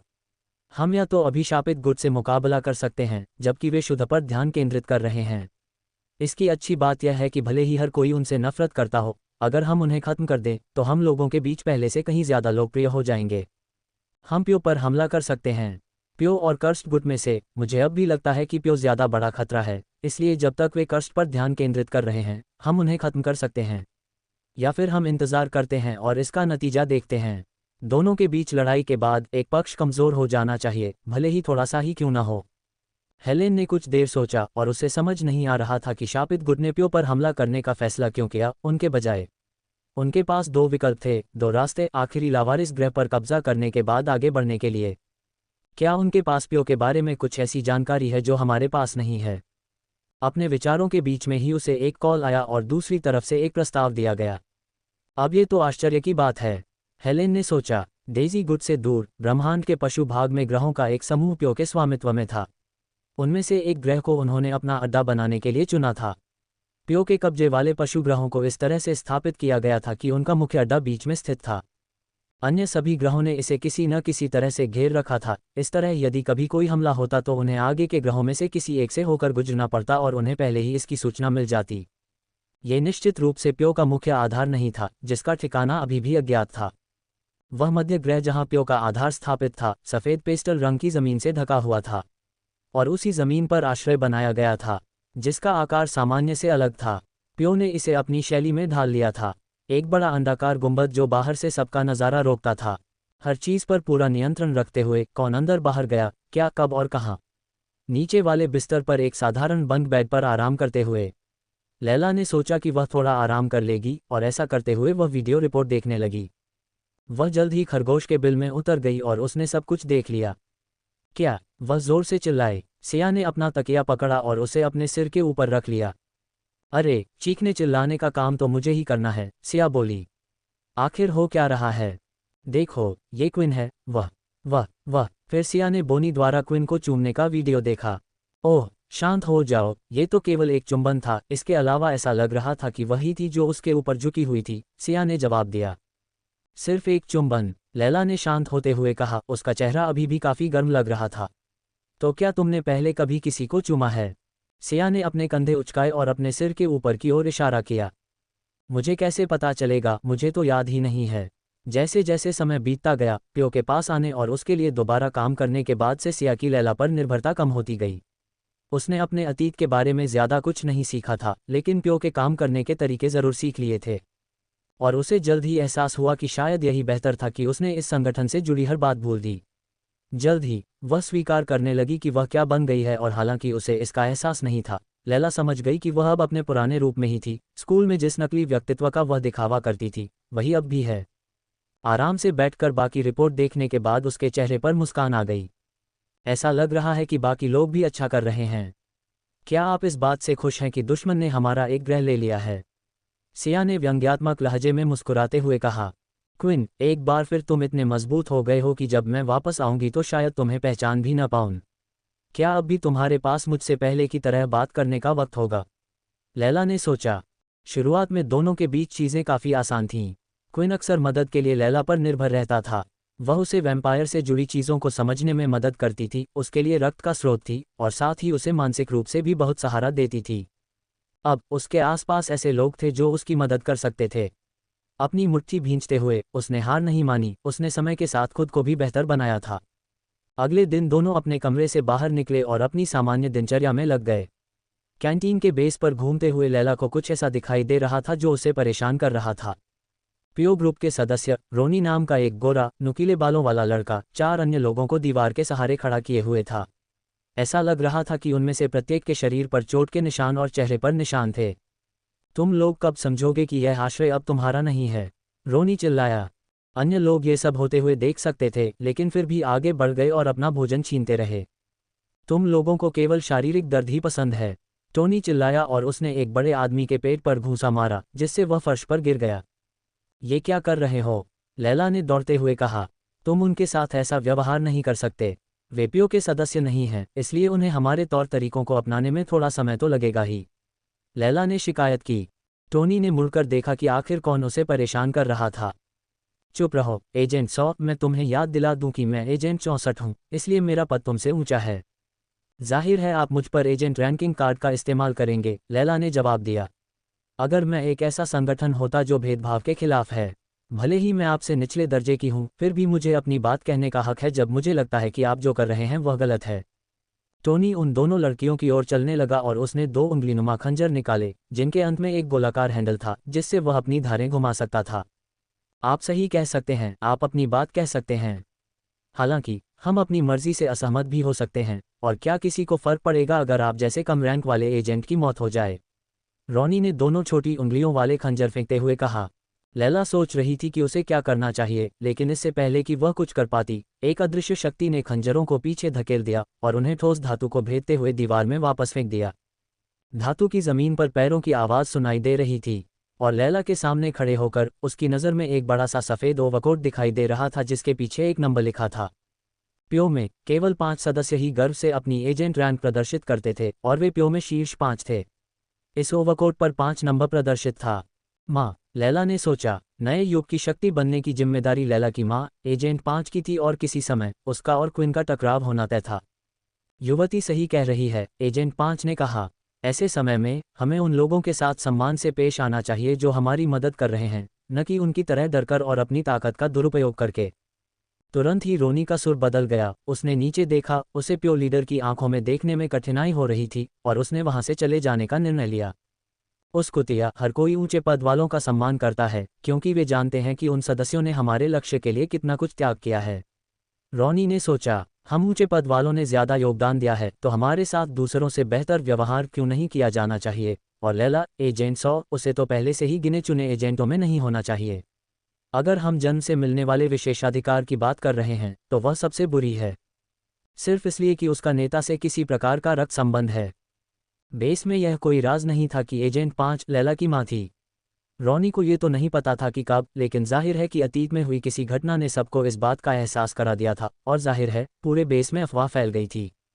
एजेंट 5, जिसका असली नाम लूसी था, न सिर्फ एक उच्च रैंक वाली थी, बल्कि प्यो में उसका बहुत सम्मान भी था क्योंकि वह प्यो की संस्थापकों में से एक थी। हालांकि वह प्यो के कुछ अन्य सदस्यों से कम रैंक की थी, फिर भी उनके बीच उसका बहुत सम्मान था, और वह दुनिया के क्षमता उपयोगकर्ताओं से छुटकारा पाने के लिए कुछ भी करेगी।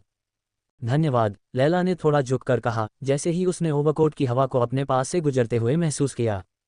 क्या ये सच में तुम्हारी मम्मी है? सिया ने पूछा। वो तो ऐसा बर्ताव भी नहीं करती जैसे तुम्हें जानती हो। हम उनके जैसी किसी को प्यो छोड़ने के लिए कैसे मनाएं? मुझे यकीन नहीं है कि हम ऐसा कर सकते हैं, लैला ने अपनी मां को दूर जाते हुए देखते हुए जवाब दिया। उस दिन बाद में एक बैठक बुलाई गई। सभी प्यो सदस्य मुख्य भवन के सामने डोम शेल्टर के अंदर ही इकट्ठा हुए। साथ ही उन सभी गुट सदस्यों को भी आमंत्रित किया गया जो शेल्टर के जीर्णोद्धार से पहले उसका हिस्सा हुआ करते थे। लूसी को इस अभियान में उसके साथ जाने के लिए काफ़ी मजबूत सहयोगी दिए गए थे। जब गृह युद्ध शुरू हुआ तो कई बड़े गुटों ने गठबंधन बना लिया था और लोगों को लगा कि वे जल्द ही एक नई महान शक्ति बन जाएंगे, लेकिन वे तब हार गए जब उन्होंने प्यो के पैर पर कदम रखा। आज जो लोग आश्रय गृह में थे वे हमला करने वाले समूह का हिस्सा थे। पुराने गठबंधन के 3 प्रमुख नेता भी वहां मौजूद थे। अब फिर से दैनिक भाषण का समय आ गया है। ऐसा लगता है जैसे वे सभी का ब्रेन वॉश करने की कोशिश कर रहे हैं। सिया ने भीड़ के बीच में लैला के साथ खड़े होकर कहा। भाषण देने वाली कोई और नहीं, एजेंट 5 लूसी थी। वह अपने लंबे भूरे बालों और झुर्रियों भरे चेहरे के साथ वहां खड़ी थी। उसका शरीर तो पूरी तरह से स्वस्थ था, लेकिन उसके चेहरे पर गहरी झुर्रियां थीं जो कुछ और ही कहानी कह रही थीं। दुनिया अराजकता में है और पहले से भी बदतर हो गई है। और क्यों? वजह साफ है, क्षमताओं की वजह से। लूसी ने समझाना शुरू किया। शक्तिशाली क्षमताओं का इस्तेमाल करने वाले जो अपनी शक्तियों को किसी और के साथ साझा करने से इनकार करते हैं, दुनिया को धमकाते और दबाते हैं।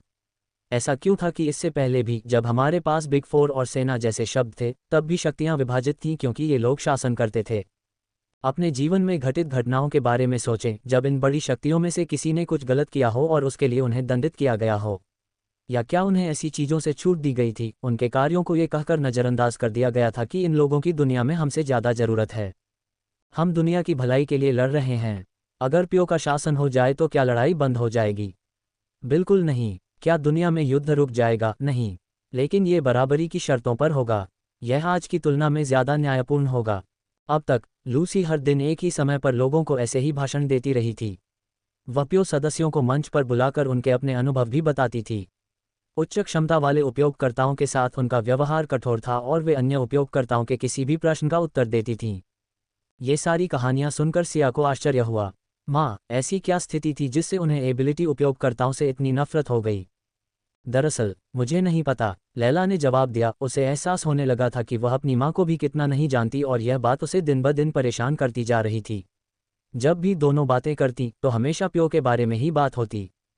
क्या आपको सचमुच उसे बचाने की जरूरत है? हमारा यहाँ इस तरह रहना जोखिम भरा है, सिया ने समझाया। मुझे पता है, लेकिन मेरे पास कुछ अच्छी यादें हैं। लैला के बचपन के दृश्य उसके दिमाग में घूम रहे थे, लेकिन वे भी ज्यादा सुखद नहीं थे। हालांकि उसे अपनी माँ को मुस्कुराते हुए देखना याद था। ये सोचकर उसका दिल खुश हो गया, और बचपन से लेकर अब तक उसने अपनी माँ को ऐसा करते नहीं देखा था। वह मेरी माँ हैं, जिन्होंने मुझे पाला है, मैं उन्हें ऐसे नहीं छोड़ सकता, कम से कम उन्हें एक अच्छी विदाई तो देनी है। क्या इसका मतलब है कि तुम उसे अपनी असलियत बता दोगे? सिया ने पूछा। अगर यह गलत हो गया तो क्या होगा? लैला इस बारे में सोचना नहीं चाहती थी कि उसकी माँ उसकी हालत जानकर कैसी प्रतिक्रिया देंगी। वह सोच रही थी कि क्या वह सिर्फ यही सोच रही होगी कि यह शरीर प्यो के लिए क्या फायदेमंद साबित होगा। एक लंबी सांस छोड़ते हुए सिया ने एक सुझाव दिया। क्यों ना मैं देख लूं? मैं देख सकता हूं कि आपने अपना मन बना लिया है, इसलिए मुझे कुछ सही दिखने में सक्षम होना चाहिए, बशर्ते मैं उसे छू लूं। हाल ही में सिया एक बंशी के रूप में अपनी शक्तियों का बेहतर इस्तेमाल करने लगी थी। किसी के एक स्पर्श से ही वह अपना संभावित भविष्य देख सकती थी। बस एक ही समस्या थी कि इस तरह की क्षमता का इस्तेमाल सिर्फ एक बार ही किया जा सकता था, और यह भविष्य में क्या दिखाएगी यह उसे नहीं पता था। हो सकता है कि बाद में उसे इस व्यक्ति के बारे में कोई स्वप्न आए, या फिर उनसे कोई संबंध ही न हो। बस एक ही बात पक्की थी कि वह किसी को पहली बार कब छुएगी। लैला अभी भी अनिश्चित थी कि क्या वह सचमुच उस संभावित भविष्य के बारे में जानना भी चाहती है जहां उसकी माँ उसे अस्वीकार कर देगी। लेकिन इससे पहले कि वह कुछ समझ पाती, सिया ने अपना हाथ उठाया और उसे मंच पर आने के लिए चुन लिया गया। ओह सिया, क्या तुम्हें अपने अतीत के बारे में कुछ याद आया? लूसी ने पूछा।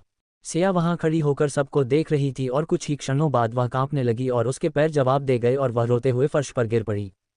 मैं ऐसा नहीं कर सकती, क्योंकि उन्होंने मेरी याददाश्त मिटा दी है। मुझे तो ये भी याद नहीं कि मैं कौन हूँ। वह चिल्लाए और रोती रही। उसी समय लूसी आए और उसे जमीन से ऊपर उठाने के लिए अपने हाथ बढ़ाए। चिंता मत करो बच्चे, हम तुम्हारी यादें वापस लाने में तुम्हारी मदद करेंगे, और प्यो तुम्हें घर जैसा और स्वागत योग्य महसूस कराएगा। उसने बड़ी ही सौम्य मुस्कान के साथ कहा। एक बात तो पक्की थी, लूसी आसानी से दूसरों का दिल जीत लेती थी, यहाँ तक कि उन लोगों का भी जो पहले प्यो के सदस्य नहीं थे। प्यो के किसी तरह के खतरनाक आतंकवादी समूह होने का ख्याल उनके दिमाग से बहुत पहले ही निकल चुका था। सिया के इस छोटे से कृत्य के बाद, हालांकि वे उसकी कुछ सच्ची भावनाओं से प्रेरित थे, वह लैला के पास लौट आई थी। तो तुमने क्या देखा? लैला ने पूछा, इतनी उत्सुकता में कि वह पूछ ही नहीं सकी। चलो इस बैठक के खत्म होने के बाद बात करते हैं। जब बैठक समाप्त हो गई तो दोनों लड़कियां अपने कमरे में लौट आईं, और लैला को चिंता हुई कि सिया किस प्रकार का उत्तर देगी। क्या तुम्हें पता चला कि अगर मैं अपनी माँ को बता दूं कि मैं असल में क्या हूं तो क्या होगा? सिया ने अपना सिर हिलाया। जो भी हो, ऐसा नहीं लग रहा था कि यह अच्छी खबर है। मैंने क्विन को देखा, सिया ने आखिरकार कहा। तुम्हारी माँ और वह लड़ रहे थे, मुझे नहीं पता किस बात पर, लेकिन ऐसा लग रहा था कि बहुत सारे लोग देख रहे थे। ये बहुत आश्चर्य की बात नहीं है। अगर क्विन हार जाता है तो आप इतने चिंतित क्यों हैं? नहीं, वह हारेगा नहीं, लेकिन अगर हम इसमें शामिल नहीं हुए तो मुझे डर है कि क्विन उस लड़ाई में तुम्हारी माँ को मार डालेगा। गृहयुद्ध की शुरुआत से ही नेताओं की मेज़ का इस्तेमाल नहीं हुआ था। महाशक्तियां एक दूसरे से लड़ने के डर के बिना एक दूसरे से मिल नहीं पाती थीं। इससे पहले सर्वोच्च सेनापति ऑस्कर और उसके 8 प्रमुख सेनापतियों वाली सेना होती थी। जैक ट्रूड्रीम, मोना ब्री, बनी सनशील्ड और अंत में ओवन ग्रेलैश। ये लोग लीडर्स टेबल का हिस्सा थे और मानव जाति के प्रभारी थे। प्यो एक बाहरी ताकत थी जो लीडर्स टेबल पर होने वाली किसी भी घटना का हिस्सा नहीं बनना चाहती थी, और यही वजह थी कि उन्हें एक आतंकवादी समूह माना जाता था, न कि इसलिए कि उनकी शक्ति कम थी। गृहयुद्ध शुरू होने के बाद आज पहला दिन था जब नेताओं के बैठक कक्ष और इमारत का फिर से इस्तेमाल किया जा रहा था। बस इस बार वहां बहुत कम लोग थे। एक अंधेरे कमरे में एक बड़ी गोल मेज थी और उस पर सिर्फ 3 लोग बैठे थे। मेज से आती एक रोशनी उनके चेहरों पर पड़ रही थी, और हर एक के पास 2 गार्ड खड़े थे। मेज पर मोना ब्री, ओवन ग्रेलिश और आखिर में ऑस्कर वाइट। ऑस्कर ने कहा, मुझे खुशी है कि आप दोनों अंततः इस बैठक में शामिल होने के लिए सहमत हो गए। खैर, परेशान करने वाले रास्ते से हट गए। ओवन ने हंसते हुए कहा, हमेशा की तरह उसका पंखा अभी भी उसके मुंह पर लगा हुआ था। ऑस्कर ने कहा, खैर, मैं आशा करता हूं कि आज की वार्ता से इस गृहयुद्ध का अंत हो जाएगा, ताकि संशील परिवार के साथ जो हुआ वैसी स्थिति फिर न आए। तभी ओवन और मोना ने एक दूसरे को हल्के से देखा। उन्हें पता था कि इसके पीछे कौन है, और ऐसा लग रहा था जैसे ऑस्कर को अभी भी इसकी भनक तक नहीं लगी। इस युद्ध में बहुत से लोग मारे गए हैं, इंसानों, ऑस्कर ने आगे कहा, और मुझे लगता है कि हमारे सामने असली खतरा डाल की सबने नज़रअंदाज कर दिया है। अगर हम जल्द ही एकजुट नहीं हुए तो वे हमला कर देंगे और आज़ादी के लिए ये सारी लड़ाई बेकार हो जाएगी। तुम्हारी बात में दम है, मोना ने कहा। यही वजह है कि हम इस बैठक के लिए राजी हुए हैं। हालांकि लोगों को अब भी याद है कि उनके साथ कैसा व्यवहार किया गया था, तुमने अपने कैंपों की काल कोठरियों का कैसे इस्तेमाल किया था। मुझे लगता है कि अब जब ट्रू ड्रीम का खतरा नहीं रहा तो चीज़ें कभी पहले जैसी नहीं होंगी। ज़रूरत नहीं है, ओवन ने जल्दी से कहा। हालात सुधर रहे हैं, लेकिन मैं मानता हूं कि अगर लड़ाई रोकने का कोई तरीका है, खासकर अभी, तो सबसे अच्छा यही होगा कि हम अपनी और अपनी समस्याओं को बाद में सुलझाने की कोशिश करें। ऑस्कर को उन दोनों की ऐसी बातें सुनकर थोड़ी राहत मिली। ऐसा लग रहा था कि वे सहयोग करने को तैयार हैं। अब तक सेना किसी भी तरह के झगड़े से दूर रही थी और धरती पर होने वाली किसी भी घटना की रक्षा करने में संतुष्ट थी। इस वजह से अन्य परिवारों के विपरीत उनकी शक्तियां कम नहीं हुईं। यद्यपि युद्ध शुरू होने पर वे सबसे अधिक प्रभावित हुए, क्योंकि सेना में सबसे अधिक भगोड़े लोग थे जो या तो अन्य परिवारों में चले गए या अपने स्वयं के गुट शुरू कर लिए। मोना ने कहा, हालांकि ये दुर्भाग्यपूर्ण है, लेकिन शुरुआती लड़ाई अब शांत हो गई है और उपद्रवी समूह गायब हो गए हैं। अब केवल अपने समूहों के प्रति वफादार लोग ही बचे हैं। जब तक हम तीनों मिलकर काम कर सकते हैं, तब तक हमें आगे बढ़ने में सक्षम होना चाहिए। वाह, ऑस्कर ने ताली बजाते हुए कहा। एक घोषणा काफ़ी नहीं होगी, जनता 3 अलग अलग शक्तियों के रूप में हमारी एकता पर विश्वास नहीं करेगी। इसलिए मुझे लगता है कि हमें मिलकर राक्षसी स्तर के जानवर से निपटना चाहिए। और वह पशु हथियार, उसका इनाम कैसे बांटा जाएगा? ओवन ने पूछा।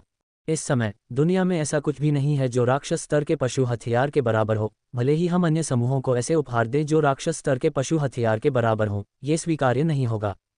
मेरा एक सुझाव है, जब क्रिस्टल प्राप्त हो जाए और उसे हथियार बनाया जाए, उसे बंद कर दिया जाएगा।